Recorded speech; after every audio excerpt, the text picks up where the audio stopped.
But my name is Gal, and I'm Jewish.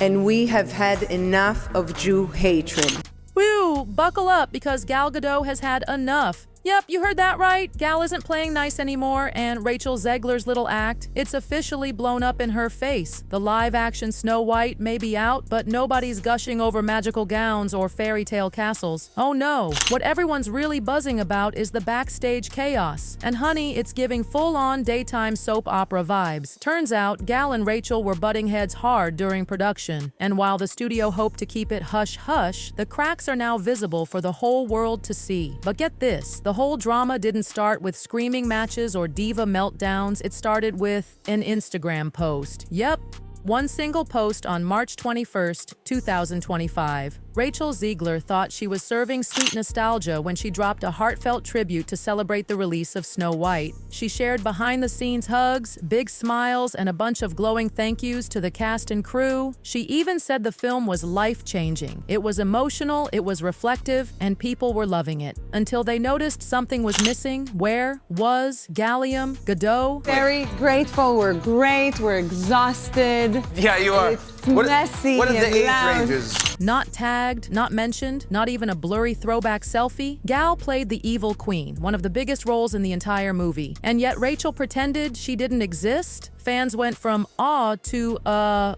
what's going on here? In record time. And baby, that's when the internet exploded. Was it shade? Was it a petty oversight? Or was something way deeper going on behind those Disney smiles? At first, people thought maybe Rachel just forgot. But then the theories started flooding in, and Chile, they were anything but subtle. The first big red flag? Politics. See, Gal Gadot is Israeli and has been very open about supporting Israel publicly. Rachel, well, she's been just as vocal, but on the opposite side, she's shown strong support for Palestine and she wasn't whispering about it either. That divide? Let's just say it didn't exactly bring them closer on set. Zegler also faced blowback after posting Free Palestine.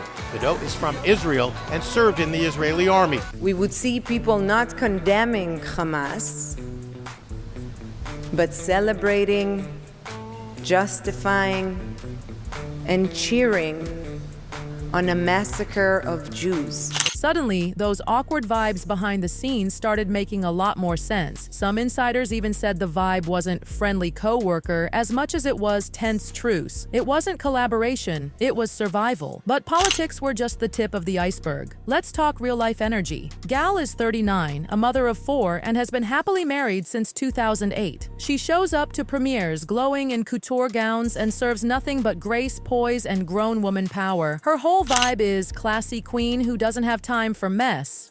13, almost 8, 3.5, and 1. Just in one. That's a lot. So we experience every hormone possible. Rachel, she's 23, still fresh to the fame game, juggling red carpets with new apartments and learning on the fly. She's still figuring out her identity in Hollywood. Like, when you leave the scene, I turned to the camera and I was like, Gal's mad.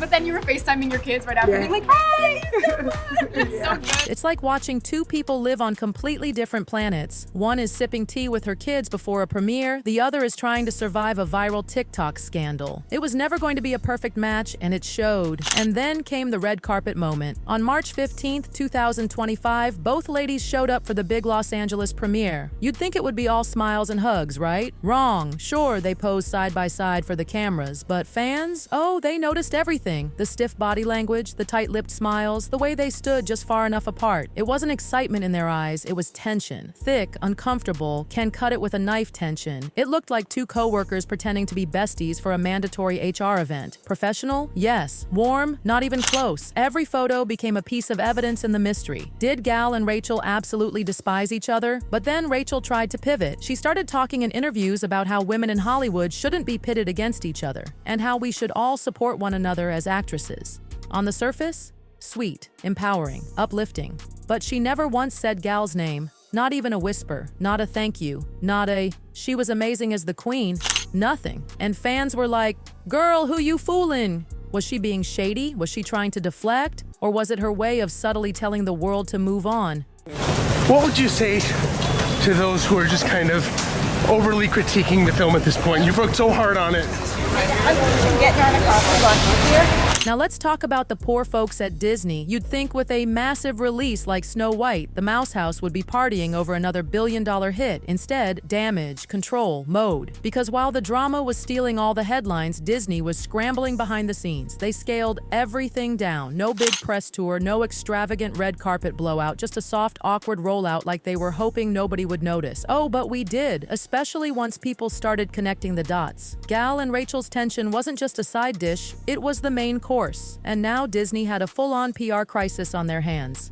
But believe it or not, that wasn't even the biggest controversy surrounding the film. But hold up, before the drama even started between Rachel and Gal, Disney was already knee-deep in hot water over something else, the casting. She's talented, she's attractive, she's got skill, but there are a lot of actresses in Hollywood who bring all that to the table and are not going to absolutely sabotage your work. Back in June 2021, Disney proudly announced that Rachel Zegler would be our new Snow White. On paper, it was a dream. Rachel's young, bursting with talent, and that voice, practically made for fairy tales. Director Mark Webb couldn't stop gushing about her, calling her vocal chops just the beginning of what she brings to the table. He hyped her up as strong, smart, and full of optimism, everything you'd want in a modern princess. But while the casting team was throwing confetti, the internet had questions. Every young person dreams about a phone call like that. I've been lucky to have a few of those in my life, but this one is certainly extra special as a huge Disney fan. See, the name Snow White kind of gives it away, right? Skin as white as snow is literally the first thing people think of when they hear it. And Rachel, who is of Colombian and Polish descent, didn't exactly match the traditional image people were used to. Cue the explosion in the comment sections. Everyone from armchair critics to cable news hosts jumped into the debate. Some people were thrilled. Finally, a Latina Disney princess. But others, especially on the conservative side of things, were downright fuming. Then came Ben Shapiro, yep, that guy, charging in like a culture war general. He blasted Disney for casting a Latina in a role he saw as iconically white. To him, it wasn't about inclusion, it was about rewriting history.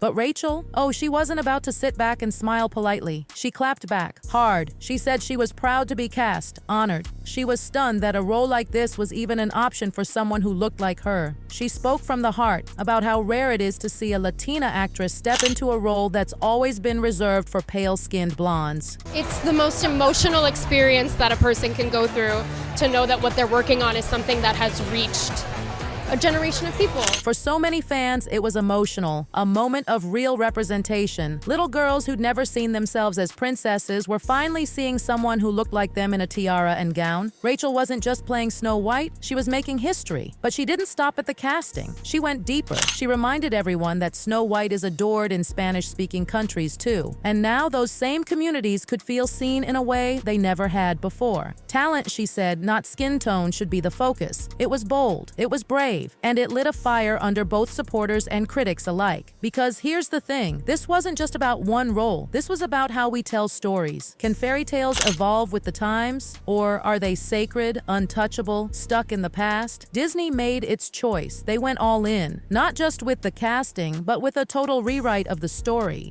I just mean that it's no longer 1937, and we absolutely wrote a Snow White that is Not going to be saved by the prince. She's not going to be saved by the prince, and she's not going to be dreaming about true love. She's dreaming about becoming the leader she knows she can be. In this new version, Snow White isn't named after her complexion. Nope. She was named after surviving a deadly snowstorm as a baby, a metaphor for resilience, not beauty. The new message? It's not about being the fairest of them all. It's about being strong, about knowing your worth, about surviving. Rachel even summed it up herself, saying, "One of the core points in our film, for any young woman or young person, is remembering how strong you actually are."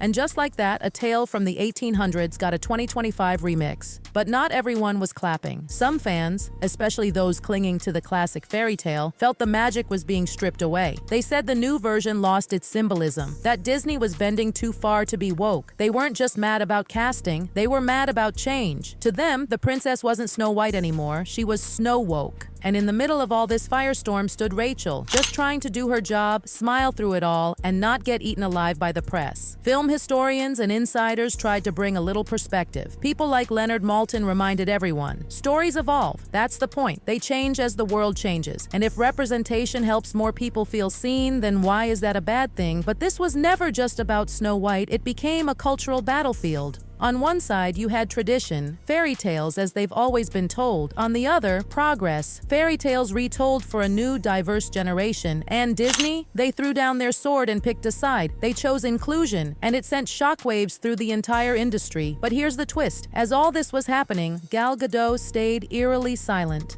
No comments, no interviews, no retweets. While Rachel was fighting for her casting, Gal kept her lips sealed tighter than a Disney vault. Until now. Because just as the world thought the dust was settling, Gal broke her silence. And let's just say, she didn't hold back. Gal didn't name names, but her message was crystal clear. She talked about professionalism, about respect on set, about disagreements between artists that should stay behind closed doors.